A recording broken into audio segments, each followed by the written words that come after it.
अच्छा चलें जी, अब आपकी असिस्टेंस के लिए ना मुझे एक बंदे को लाना पड़ा है जो इस फ़ोन को कैरी करे। आप लोग को अब मेरी आवाज़ आ रही है तो सबसे पहले हम लोग करेंगे करेंसी ट्रिक्स। ठीक है, करेंसी ट्रिक्स में बोर्ड के पास थोड़ा सा और कर दो ताकि वो हो जाए।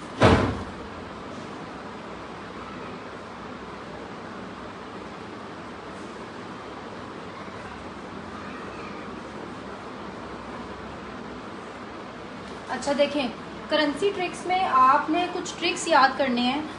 सबसे पहले हम करते हैं रुपी। रुपी की जो करेंसी है वो कौन कौन से कंट्री में यूज़ होती है। ठीक है, तो उसके लिए आपने जो वर्ड यूज़ करना है वो क्या यूज़ करना है, PM मिसिंग। ठीक है, PM मिसिंग। ये PM मिसिंग क्या है, अब इसमें जितने भी कंट्रीज होंगे, P फॉर पाकिस्तान, ठीक है, M फॉर मालदीव्स, ठीक हो गया। फिर M for PM Pakistan Maldives, फिर M से हम क्या लिखेंगे, Mauritius.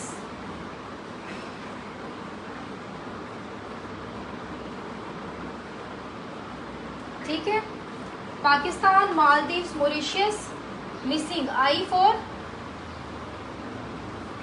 India, S for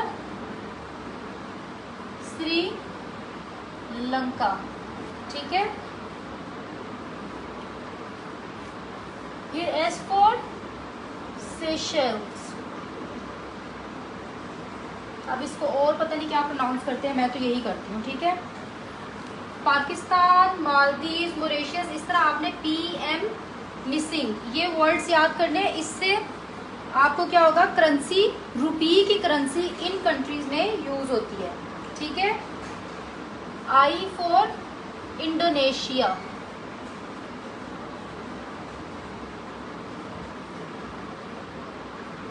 N for Nepal,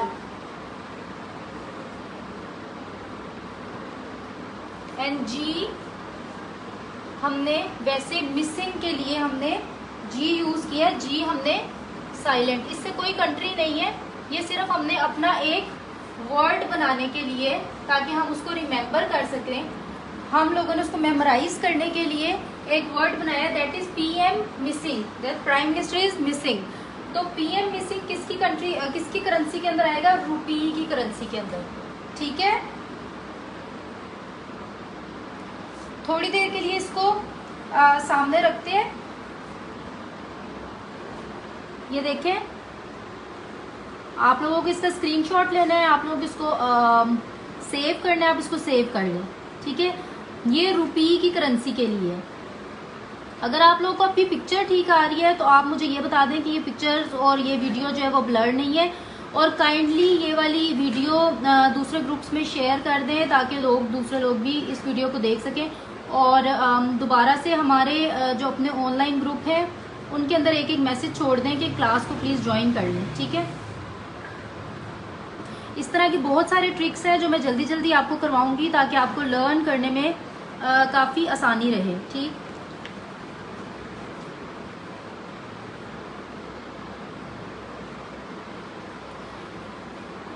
इसको मैं मिटा रही हूँ अब।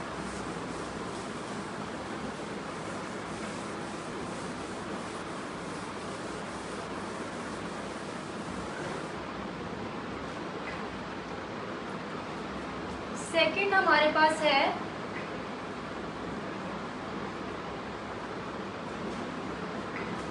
ओके, सेकंड पे मैं आपको दिनार करवाऊंगी। ठीक है, सेकंड पे दिनार है, ठीक से नजर आ रहा है ना। अच्छा, इसका हम फॉर्मूला क्या बनाएंगे,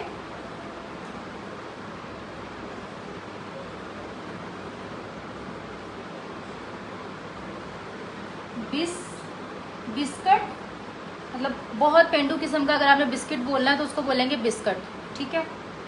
बिस्कट LJ। नॉर्मली ना हम लोग वो करेंसीज और ये सारी चीज़ें भूल जाती हैं, तो सिर्फ इसलिए कि हम लोग इसको अच्छे से मेमोराइज कर सकें, हम कुछ इस तरह के वर्ड्स बना लेते हैं जो हमारी मेमोरी के अंदर रह जाते हैं। इसमें हम लोग करते हैं B फॉर बहरेन,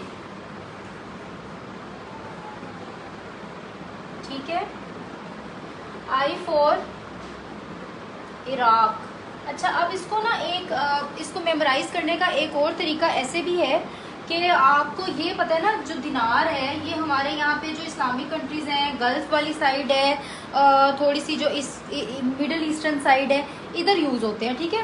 तो जब आप इसको BIS के अब आपके से में आ रहा होगा, बहुत सारे कंट्रीज हैं जो सिमिलर फर्स्ट अल्फ़ाबेट से स्टार्ट होते हैं, तो थोड़ा थोड़ा ना हम अपनी मेमोरी को इससे शार्प करते हैं कि मिडल ईस्टर्न कंट्रीज़ में दिनार को इस्तेमाल किया जाता है, तो इधर जितने भी होंगी इस साइड के कंट्रीज़ के नाम आएंगे, ठीक है।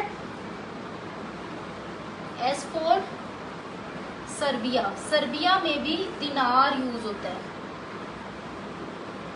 K for Kuwait,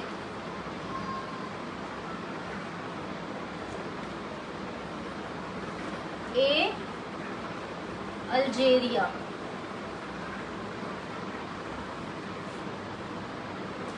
and T for Tunis.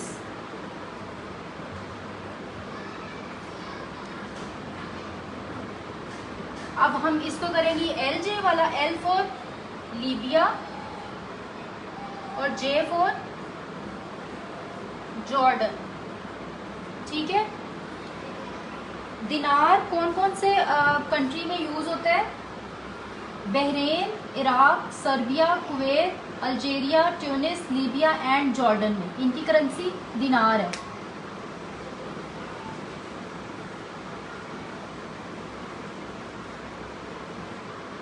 इसका आपने स्क्रीनशॉट लेना है, इसका स्क्रीनशॉट ले लें।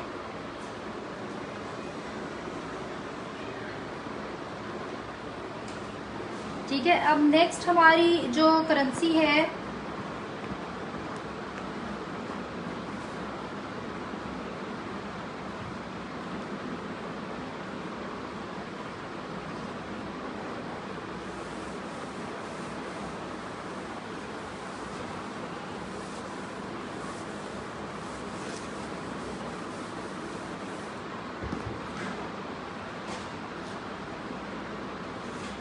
नेक्स्ट है हमारे पास करेंसी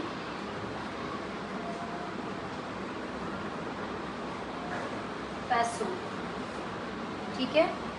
अब ये करेंसी किस किस के इसका फॉर्मूला हम बनाएंगे,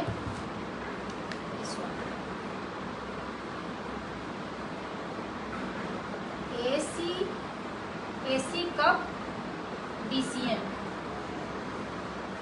ठीक है। AC cup DCM। A for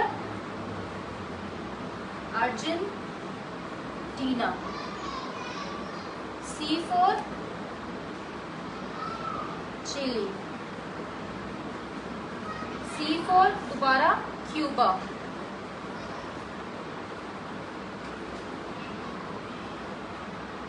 U for Uruguay,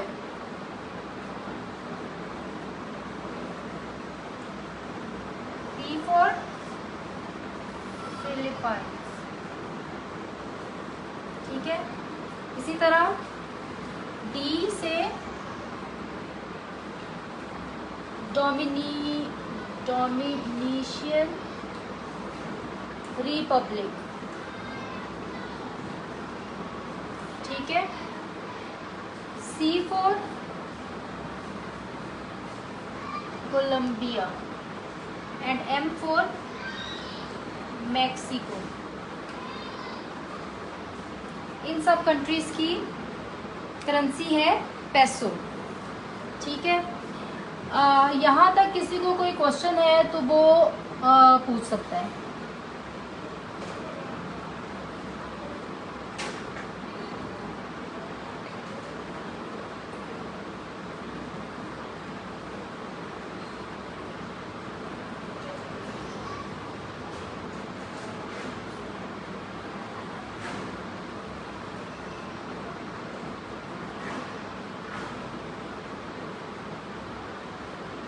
अच्छा हाँ, इधर एक कमेंट किया है ग्लोबल यू ग्रेड पाकिस्तान से अपडेटेड एमसीक्यूज का। ये भी मैं आपको बताती चलूँ कि अपडेटेड एमसीक्यूज के ऊपर आपने अगर एमपीटी की तैयारी करनी है तो डेली बेसिस के ऊपर बहुत ज़्यादा अपडेटेड एमसीक्यूज होते हैं, जिसमें करंट अफेयर्स है, जिसमें पाकिस्तान अफेयर्स है, इंग्लिश है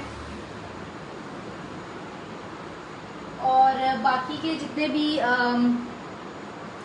इंग्लिश है और बाकी के जो सब्जेक्ट्स हैं उनके बारे में भी आपको इस्लामियात, उर्दू, इन सब के बारे में भी डेली अपडेटेड एमसीक्यूज आपको मिलेंगे। अपडेट्स उस पर आती रहती हैं तो उसको लाजमी फॉलो करें। जनरल नॉलेज के जितने भी पेपर्स हैं, एफपीएससी, पीपीएससी, इनके एमसीक्यूज सारे उसके ऊपर पड़े हुए हैं। कोऑपरेटिव के उस पर पड़े हुए हैं, ये मैंने अपने कोऑपरेटिव के लेक्चर में भी बताया था। उसके ऊपर आप चेक कर लें तो वहाँ से भी आपको काफ़ी हेल्प हो जाएगी। ठीक है, ओके। नेक्स्ट अब हम देखते हैं नेक्स्ट करेंसी ट्रेड।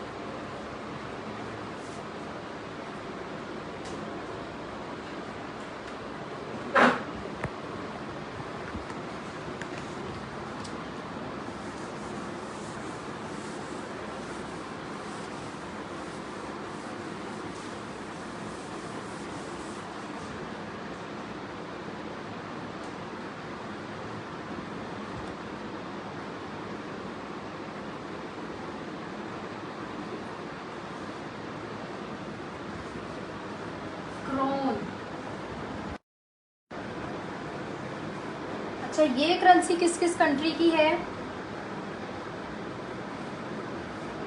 इसका फॉर्मूला बहुत ही इंटरेस्टिंग सा है, वो है sing on CD, sing on CD. ठीक है, S for Sweden, I for Iceland,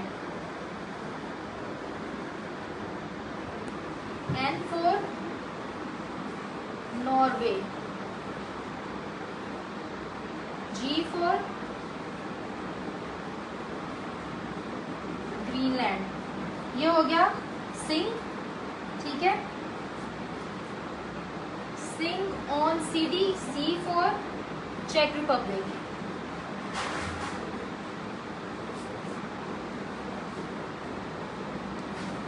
and D for Denmark.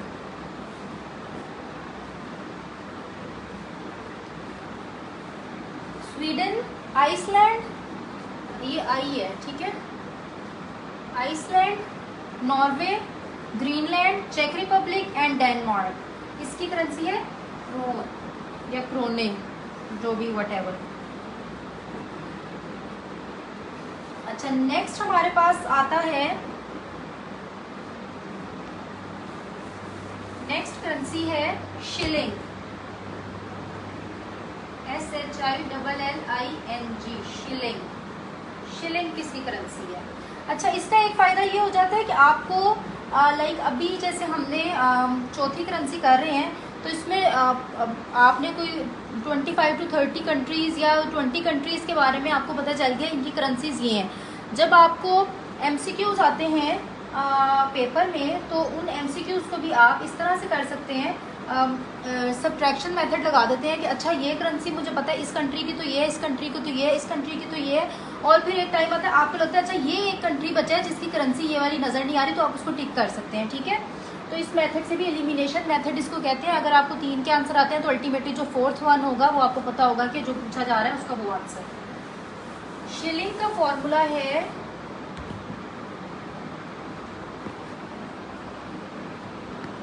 कस्ट। ठीक है,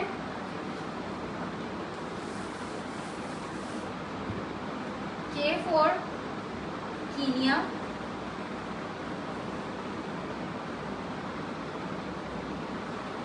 यू फॉर युगांडा,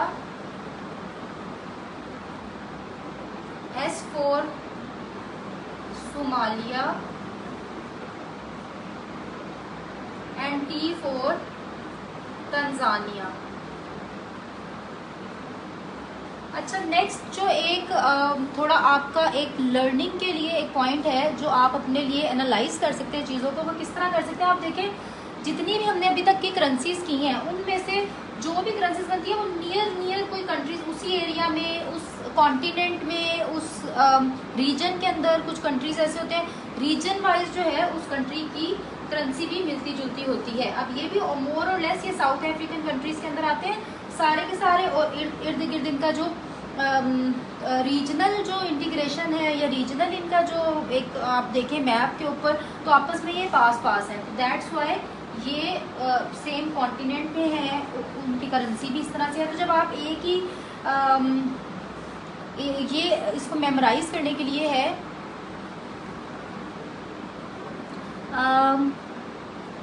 कौन से ग्रुप का कह रही हैं आप के पेपर्स मिलेंगे, डिस्टॉर्शन की वजह से मैं सुन नहीं पाई ठीक से, प्लीज बताएं। अपडेटेड MCQs वेबसाइट है www.updatedmcqs। आप उस वेबसाइट को जो है ना वो कंसल्ट करें डेली बेसिस के ऊपर, उसके ऊपर बहुत अच्छे MCQs पड़े होते हैं और ऑथेंटिक पड़े होते हैं, ठीक है।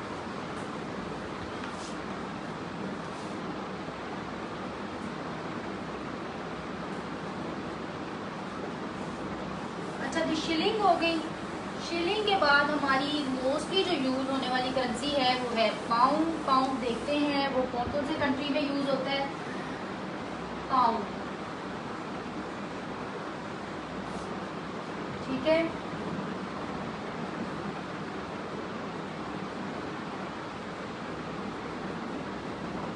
इसको हम करेंगे, पाउंड को किस तरह से रिमेंबर करेंगे, यू यानी यू तुम, you kg less without kilograms, ठीक है। यू kg लेस, इसको हम कैसे करेंगे। अब हम यूके जो है ना, यू एंड के, ये तो हो गई यूनाइटेड किंगडम्स की, ठीक है।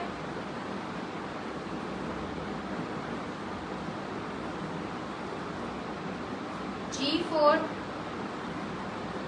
Gibraltar,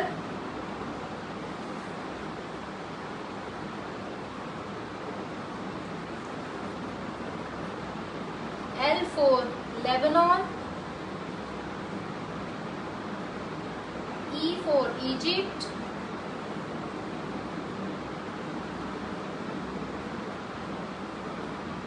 S for Syria, S for Sudan,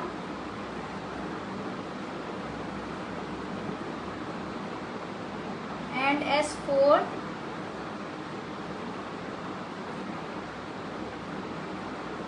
Saint Helena.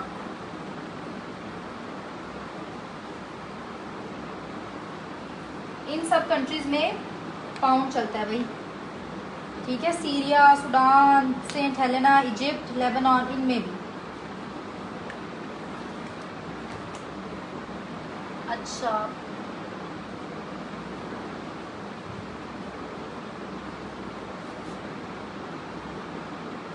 अच्छा ये सारे थे करेंसी ट्रिक्स, ठीक है।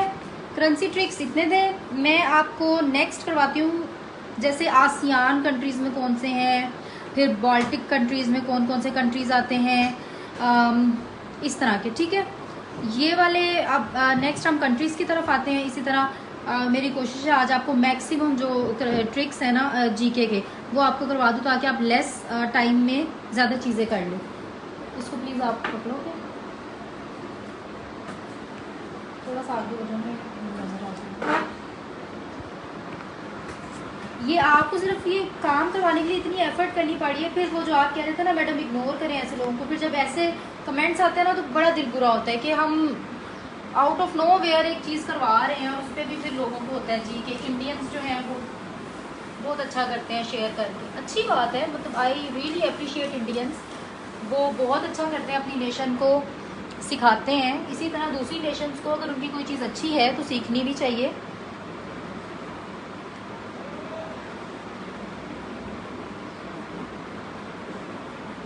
चले हम सबसे पहले कर रहे हैं आसियान,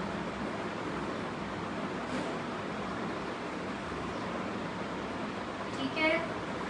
पहले तो हम आसियान देखते हैं कि आसियान है क्या।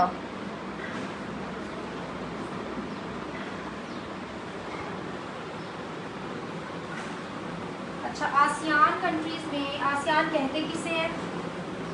एसोसिएशन ऑफ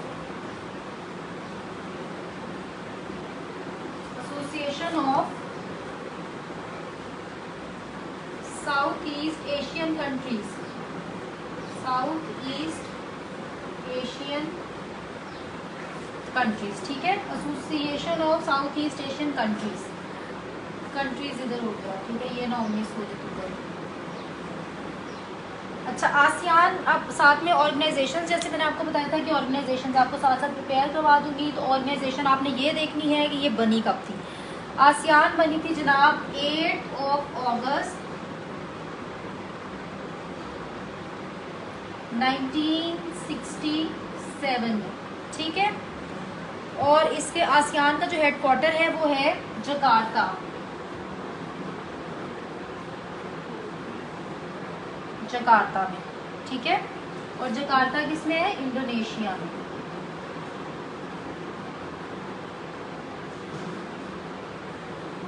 आसियान के टोटल मेंबर्स कितने हैं? आसियान कंट्रीज के टोटल मेंबर्स हैं 10 मेंबर्स हैं।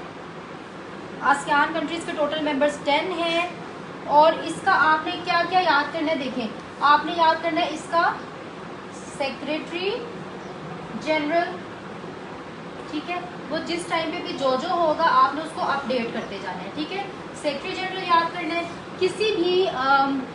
किसी भी आपने जो ऑर्गेनाइजेशन है उसको जो लर्न करना है, उसकी पहली क्या चीज़ है कि उसका जो एब्रीविएशन है, अगर तो एब्रीविएटेड फॉर्म में है तो वो एब्रीविएशन क्या बनेगा, फुल फॉर्म उसकी क्या बनेगी। जैसे इसकी फुल फॉर्म है association of south east Asian countries, ठीक है। फिर आपने देखना उसकी मेंबर स्टेट्स कितनी है, वो बनी कब थी, ओके। ये तो 3 मेन चीज़ें होगी। आपने देखना उसका सेक्रेटरी जनरल कौन सा है। हाँ, एक चीज़ आपने देखनी है, देखें अगर मोस्ट रिसेंट किसी ऑर्गेनाइजेशन के बारे में कोई न्यूज़ में कोई ऑर्गेनाइजेशन आ रही है, लेट्स सपोज न्यूज़ में सार्क आ रही है, ठीक है, तो सार्क के बारे में आपने ये देखना है इसका इसी तरह जैसे हम ये कहते थे आसियान आ रही है आपकी न्यूज़ में, तो आपने देखना है कि इसका नेक्स्ट समिट किस कंट्री में होगा, ठीक है। नेक्स्ट समिट किस कंट्री में होगा और कब होगा, व्हेन एंड वेयर। ये देखना है इसका फर्स्ट समिट कहाँ हुआ था, फर्स्ट समिट कौन से कंट्री में हुआ था, ठीक है। और ये देखना है कि रीसेंट समिट कहाँ हुआ, रीसेंट समिट वेयर। अगर ऐसी कोई ऑर्गेनाइजेशन जिसका कोई भी समिट किसी भी साल में पाकिस्तान में हुआ है या इंडिया में हुआ है, तो देखना है कि इसका कौन सा विच समिट इसका और which year, which summit and year, वो क्या था, वो किस में हुआ था, पाकिस्तान में, ठीक है।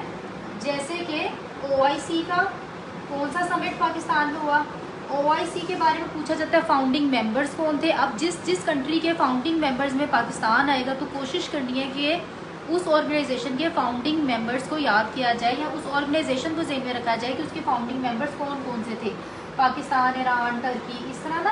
अब आगे आगे करूँगी तो मैं आपको बताती जाऊँगी।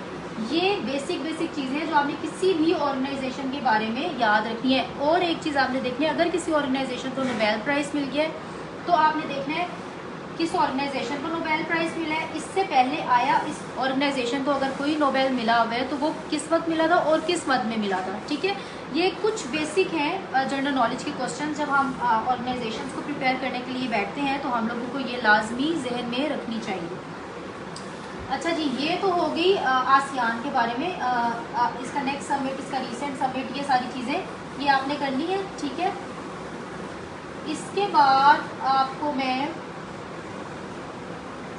ठीक है, इसके 10 मेंबर्स हैं और ये मैं लिख देती हूँ जकार्ता। अच्छा ठीक है, समटाइम्स आपको MCQs में क्वेश्चन आ जाता है कि कंट्रीज़ के कुछ नाम आ जाते हैं और ये पूछा जाता है कि आसियान कंट्रीज़ है तो इसमें ये फलाना कंट्री इसमें नहीं है, तो वो अब आप कैसे करेंगे कि इसमें नहीं है। उसके लिए आपको एक ट्रिक मैं बताती हूँ। उसका ट्रिक है, इसका जो ट्रिक है वो है TV क्लिप MBBS। ये आसियान कंट्रीज के नाम हैं, ठीक है। तो आसियान में सबसे पहले टी से Thailand,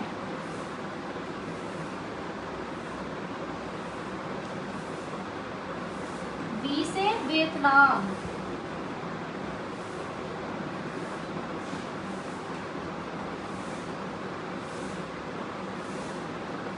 C for Cambodia,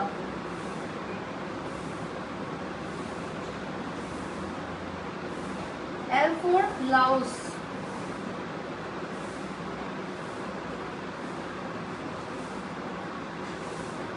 I for Indonesia,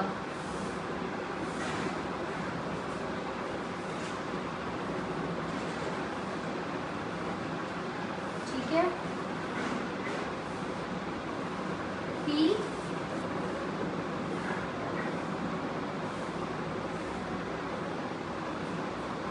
Philippines, M for Malaysia,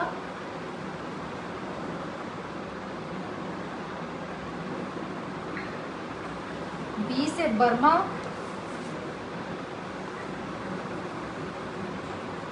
B for Brunei and S for Singapore, ठीक है। अब आपने ये सब कर लिए।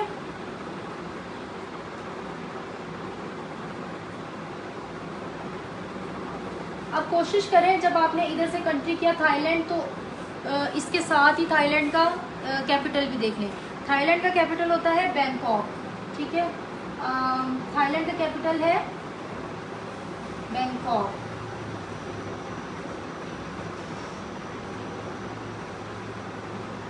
वियतनाम का कैपिटल है हनोई। अच्छा, इसका है नॉम ने, इसको इस तरह लिखते हैं फेनोम पेने, लेकिन इसको बोलते हैं नॉम ने है, ठीक है। इस तरह कैपिटल्स हैं, आप इसके याद कर ले। लाओस का है वेंटियाने, इंडोनेशिया का जकार्ता है जिसके अंदर इसका है कैपिटल। फिलीपींस का मनीला है, मलेशिया का कुआलालंपुर, बर्मा का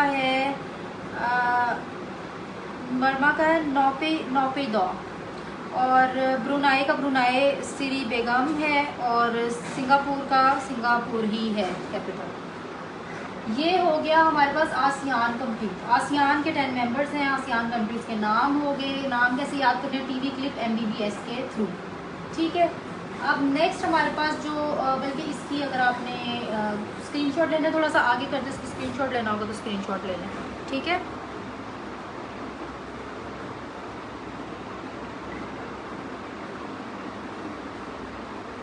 चले नेक्स्ट हम करेंगे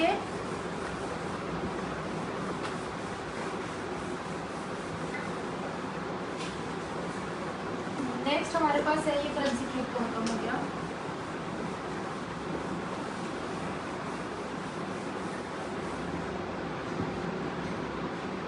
नेक्स्ट हमारे पास आ जाती है सार्क। सार्क भी इम्पोर्टेंट है, इसके बारे में भी बहुत सारे MCQs आते हैं, FPSC में भी बहुत आते हैं। अच्छा, FPSC और TPSC का जो डिफरेंस है वो ये, जो FPSC में क्वेश्चंस आते हैं ना, FPSC वाले बेसिक पूछते हैं, यानी ये ऑर्गेनाइजेशन कब बनी या इसके कितने मेंबर्स हैं। आपको मेंबर्स टोटल याद होना चाहिए, 10 मेंबर्स हैं, 20 मेंबर्स हैं, 58 मेंबर्स हैं, ठीक है। जो PPSC वाले हैं वो पूछते हैं अगर कोई इसका समिट पाकिस्तान में हुआ तो वो किस ईयर में हुआ। जब पाकिस्तान में हुआ था तो उस टाइम पे पाकिस्तान के प्रेसिडेंट या प्राइम मिनिस्टर कौन थे। PPSC वाले ना ज़रा डीपली जाके क्वेश्चन पूछते हैं और FPSC वाले सुपरफिशियल पूछते हैं, ठीक है। ये दो डिफरेंस होते हैं।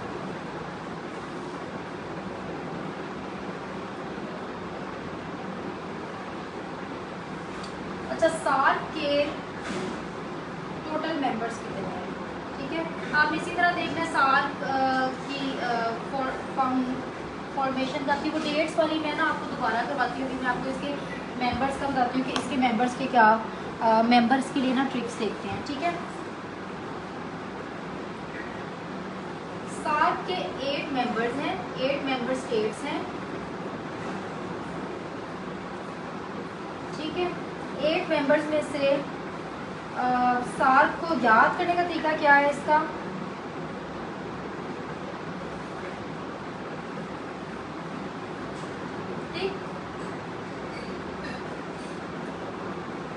टिक माइंड। अब माइंड का आई जो है ना वो हमने साइलेंट रखना है, ठीक है।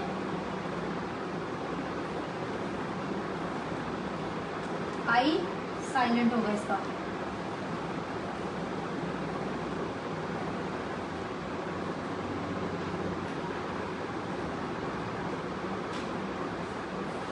ये टिक माइंड जो है ना ये कैपिटल्स है सार्क कंट्रीज के, कैपिटल्स। कैपिटल, पहला कैपिटल किसका है? थिम्फू।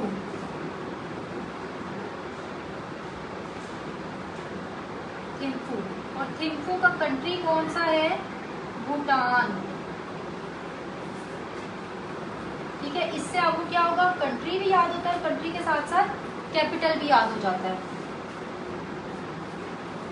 आई फोर, ये क्या था? टी का। आई का क्या है? इस्लामाबाद।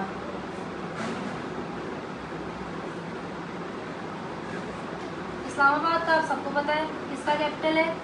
पाकिस्तान।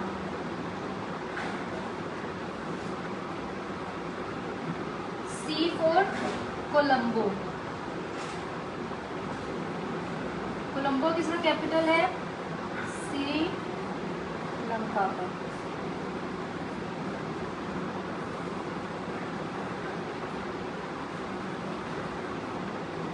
फिर के से काबुल, अफगानिस्तान।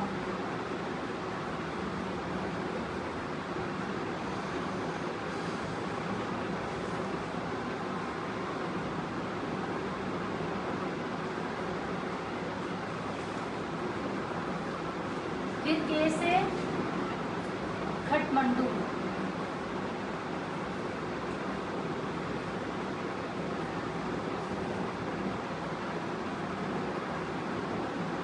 खटमंडू कैपिटल है नेपाल का,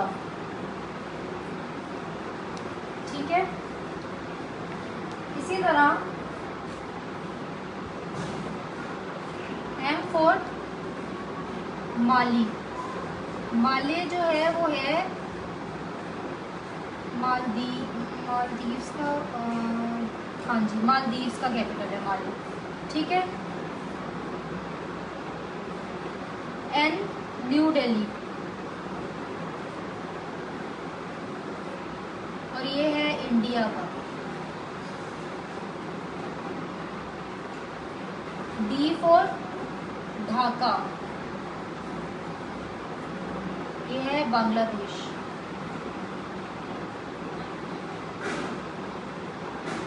ठीक है, इससे आपको 7 मेंबर कंट्रीज भी याद आ जाएंगे और 7 के मेंबर कंट्रीज के कैपिटल्स भी। नॉर्मली उनके कैपिटल्स पूछे जाते हैं, ठीक है। अच्छा जी,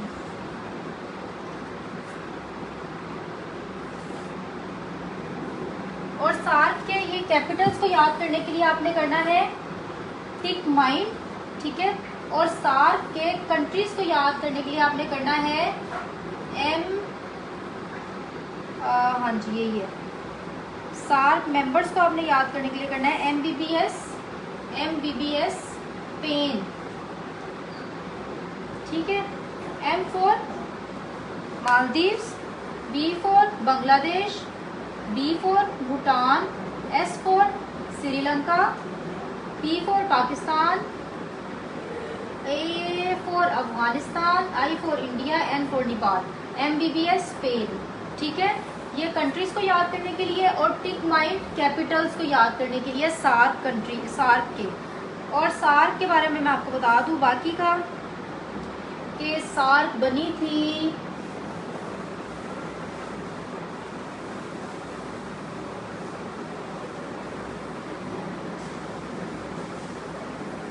MBBS स्पेन, सार्क कंट्रीज को याद करने के लिए, ठीक है।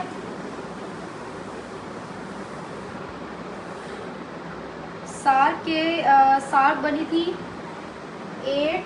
8 मेंबर्स है और ये 8 दिसंबर को ही बनी थी, ठीक है, 8 दिसंबर 1985 को, ठीक है।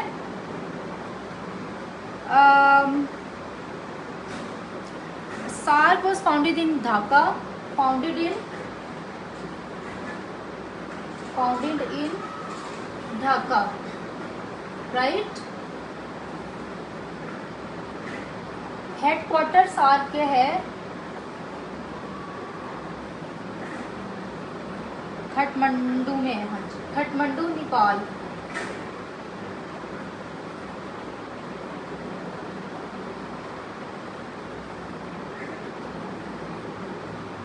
इसी तरह आपने, अच्छा, आप पाकिस्तान ने सार्क को ज्वाइन किया था 8 दिसंबर 1985 को ही, ठीक है, सेम डे पे।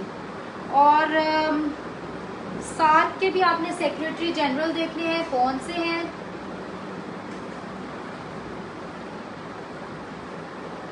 ये जबकि मेरे पास नोट्स हैं उस वक्त, तो इसमें इसाला रोविन थे और पता नहीं कौन है, ठीक है।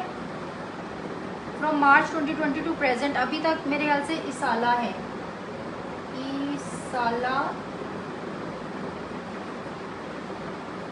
रोविन, ये मार्च 2020 से अभी तक है स्टिल, ठीक है।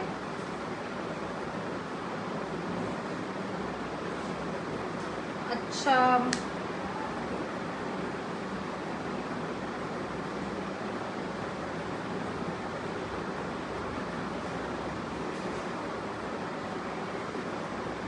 अब एक है बड़ा बेसिक सा है, एट टाइम्स जब हम पेपर में बैठे होते हैं तो हमारे जहन से निकल जाता है, उसके बारे में आप देखें। सार्क हो गया, सार्क के बाद जो नेक्स्ट है वो यूनाइटेड नेशंस सिक्योरिटी काउंसिल है, ठीक है। यूनाइटेड नेशन सिक्योरिटी काउंसिल जो है उसके पास वीटो पावर है और उसके अंदर 5 कंट्रीज हैं, और 5 कंट्रीज कौन से हैं? United Nations security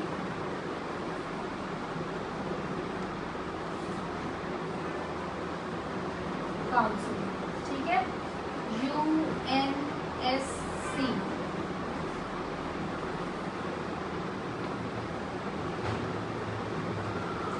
United nation security council establish हुई थी 24 अक्टूबर 1945 में, ठीक है। और इसका जो हेडक्वार्टर है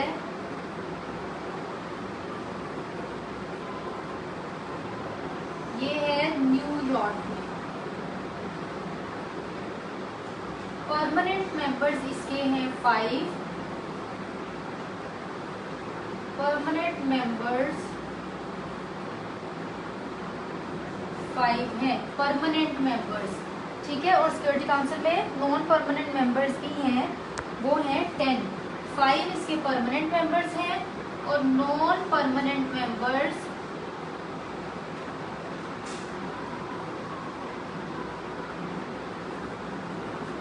10 है, ठीक है।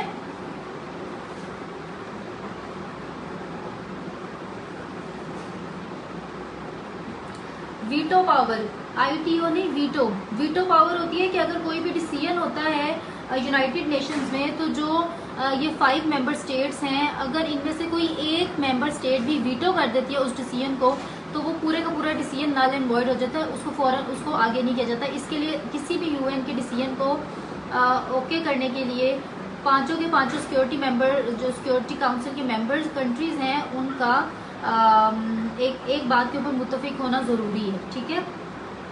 ये वीटो पावर होती है कि हर कंट्री के पास, इन 5 कंट्रीज के पास वीटो पावर है, वो वीटो कर सकते हैं।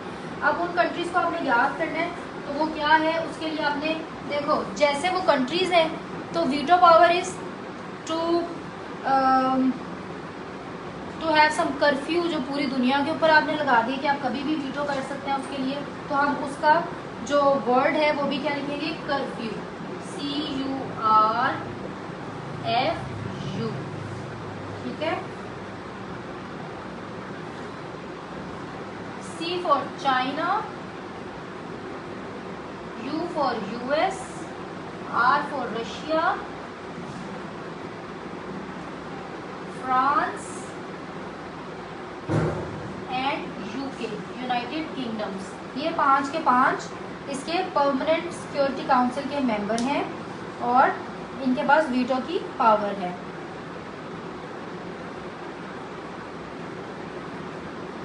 इनको वीटो पावर कंट्रीज भी कहते हैं और इनको ग्रेट पावर, इनको क्या क्या कहते हैं?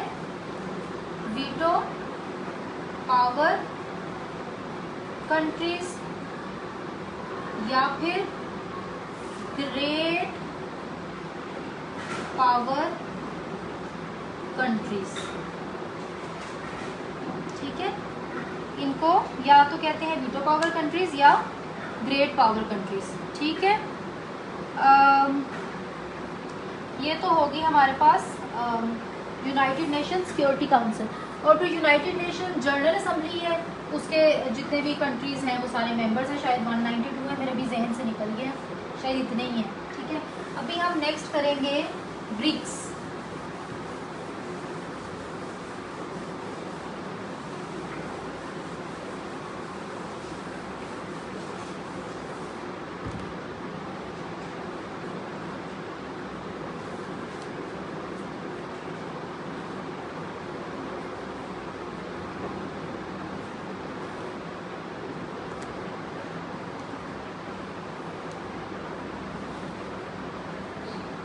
ब्रिक्स का पर्पस क्या है? ब्रिक्स बेसिकली एक स्मॉल डेवलपमेंट बैंकिंग सेक्टर है।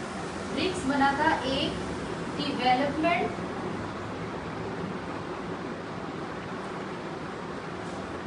बैंकिंग सेक्टर,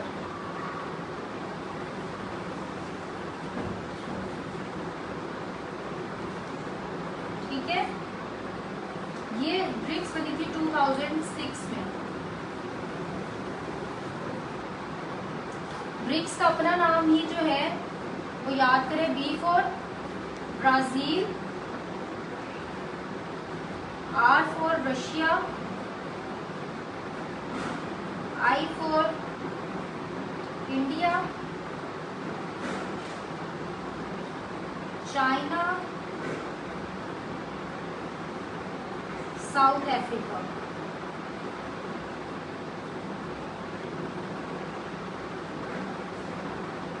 ठीक है।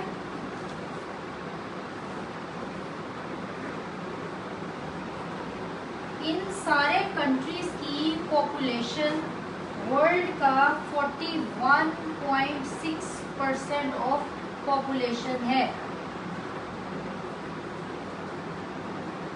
पॉपुलेशन ऑफ वर्ल्ड, ये 5 कंट्रीज पूरी दुनिया की 41.6% पॉपुलेशन को होल्ड करते हैं, ठीक है। और इनका सबका जो जीडीपी है, 5 का जीडीपी कंट्रीज का मिला के बनता है 15.8 ट्रिलियन डॉलर्स, ठीक है। और ये पूरी वर्ल्ड का 90.8% जीडीपी है, 8% जीडीपी ऑफ वर्ल्ड, ठीक है। तो इन सब ने मिलकर अपना एक बैंकिंग सेक्टर बनाया जो इसका काम क्या है, डेवलपमेंट के अंदर हेल्प करता है अपने मेंबर कंट्रीज को, ठीक है।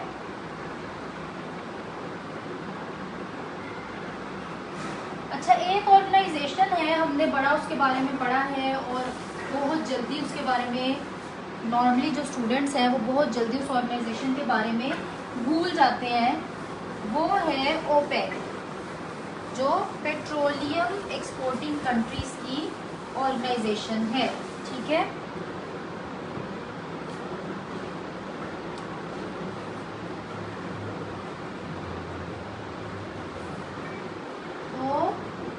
OPEC, ओपेक से क्या बनता है? Organisation of petroleum exploring countries, ये है इसका नाम। ठीक, ओपेक के टोटल 13 मेंबर्स हैं, 13 मेंबर स्टेट्स हैं। अब इसको याद करने का तरीका है, अब आपने इसको याद कैसे करना है, बहुत मजे की कोटेशन है। A king lives under a cave, ये होगा lives under cave, lives under cave।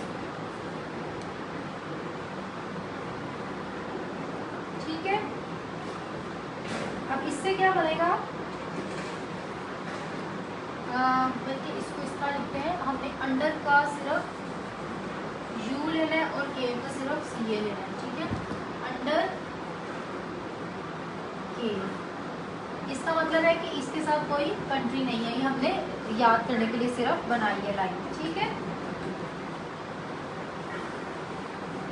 Algeria, Algeria, Kuwait,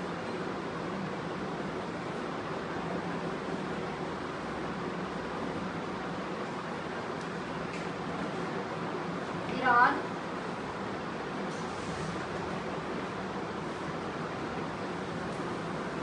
Nigeria,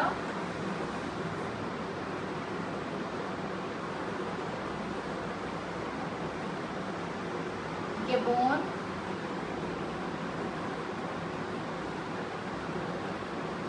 Libya,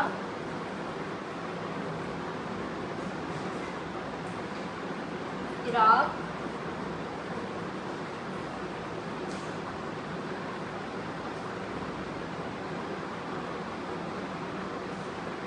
Venezuela,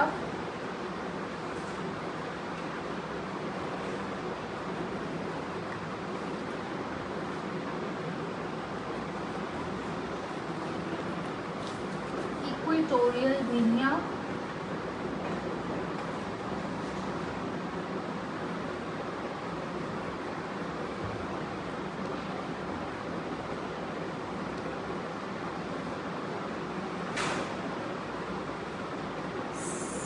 south Arabia, Saudi Arabia, Saudi Arabia,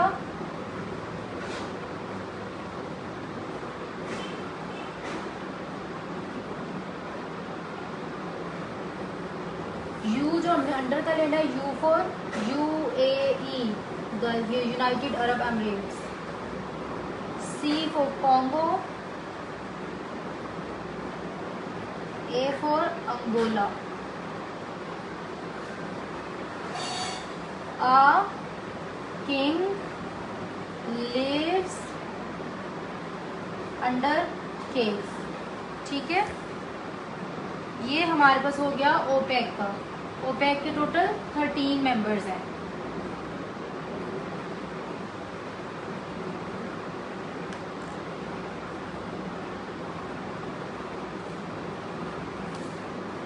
अच्छा, आप थोड़े से आपके मैं कमेंट्स देख लेती हूँ, आप क्या कह रहे हैं। यहाँ तक आपको अगर समझ आ गई हो तो ठीक है, मेरे ख्याल से बहुत ज़्यादा अगर हो गया है तो अभी क्लास को एंड कर देते हैं, बाकी फिर किसी दिन रख लेंगे। अगर आपने कंटिन्यू करना है तो इसे हम कंटिन्यू कर देते हैं। एक्सपोर्टिंग कंट्रीज़ और एक्सपोर्टिंग कंट्रीज़ है।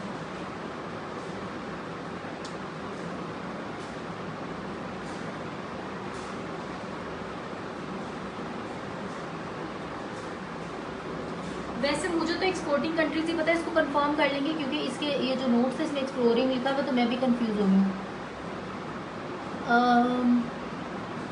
एक्सपोर्टिंग ये है, इसको एक दफ़ा नेट से चेक कर लें।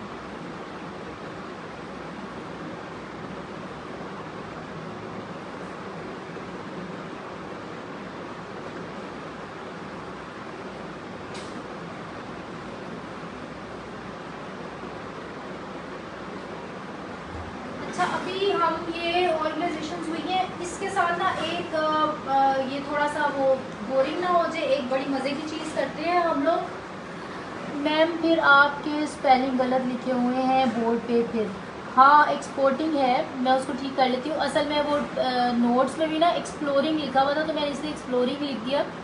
आप एक दफ़ा इंटरनेट से चेक करो, ये एक्सप्लोरिंग है, ये एक्सपोर्टिंग है। ये नोट्स पे देख के ना मैं भी कंफ्यूज हो गई हूँ। मुझे तो एक्सपोर्टिंग ही पता है इसका।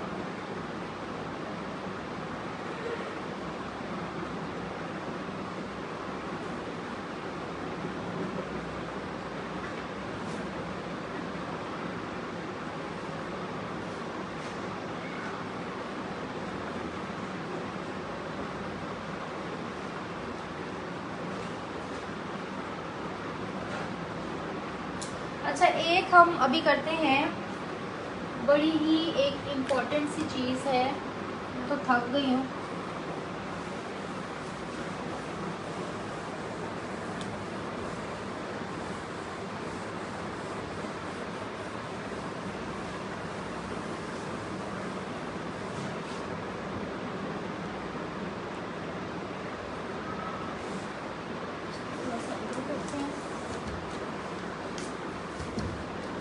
देखो अभी ठीक है, बोल ठीक है, बैठ के करवा के मैं बहुत थक गया हूँ। हमारे पास में एक है landlocked countries in Asia. Asia के अंदर हमारे पास जितने भी लैंडलॉक्ड कंट्रीज हैं उनके बारे में देखते हैं।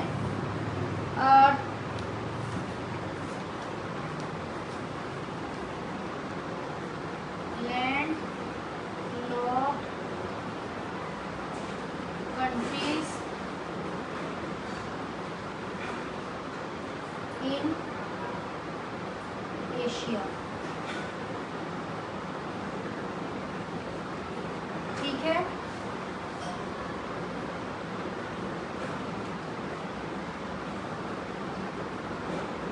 अच्छा, टोटल लैंडलॉक्ड कंट्रीज जो वर्ल्ड में हैं,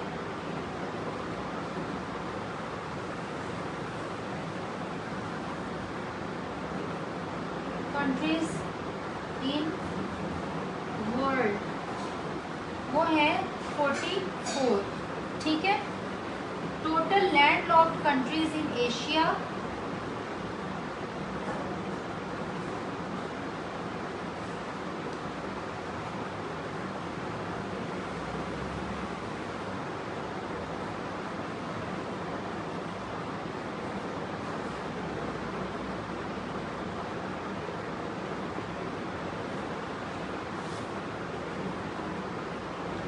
ये है 12।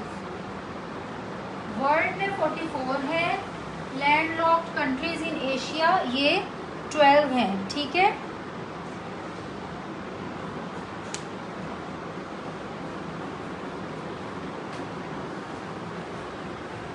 मैं अभी हम लोग अभी 5 मिनट्स की ब्रेक लेते हैं। अभी मैं लाइव एंड करती हूँ, 5 मिनट्स के बाद इसको दोबारा करेंगे, ठीक है।